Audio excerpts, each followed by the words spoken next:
లక్ష్మీదేవి ఉన్న చోటు కాబట్టి గంగాదేవి గోమూత్రంలో ప్రవేశిస్తుంది. నేను ఈ మాట చెప్పడం కాదు, మీరు మహాస్వామి వారి యొక్క జీవిత చరిత్ర చదివితే మీకు కనపడుతుంది. ఆయన ఎప్పుడైనా అలా నడిచి వెళ్ళిపోతున్నప్పుడు, ఆయన ఎప్పుడు పాదచారిగా వెళ్ళేవారు. విడుతున్నప్పుడు ఎక్కడైనా గోశాల కనపడితే లోపలికి వెళ్ళి ప్రదక్షిణం చేస్తూ ఉండగా గోవు మూత్రం పోస్తే ఆయన వెంటనే వెళ్ళి తలపెట్టి ఆ గోమూత్రం కింద స్నానం చేసేసేవారు.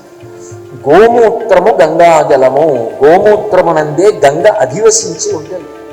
ప్రతిరోజు గోశాలకు వెళ్ళడం, గోమూత్రం పోస్తూ ఉంటే ఒక్క 3 వేళ్లతో పట్టుకుని తల మీద చల్లుకోవడం అంత గొప్ప విషయం. లక్ష్మీదేవి యొక్క పాదములను ప్రత్యక్షంగా ముట్టుకున్న అనుభూతిని పొందాలంటే ఎట్లా అని అడిగారు.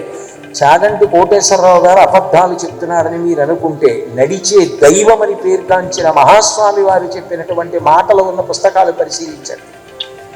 గోవు వెనక తట్టు దగ్గరికి వెళ్ళి, గోవులు లక్ష్మీదేవిని వెనక ఉండమన్నాయి కాబట్టి గోవుకి ముందు పూజ లేదు. గోవుకి పృష్ఠభాగంలో పూజ చేయాలి.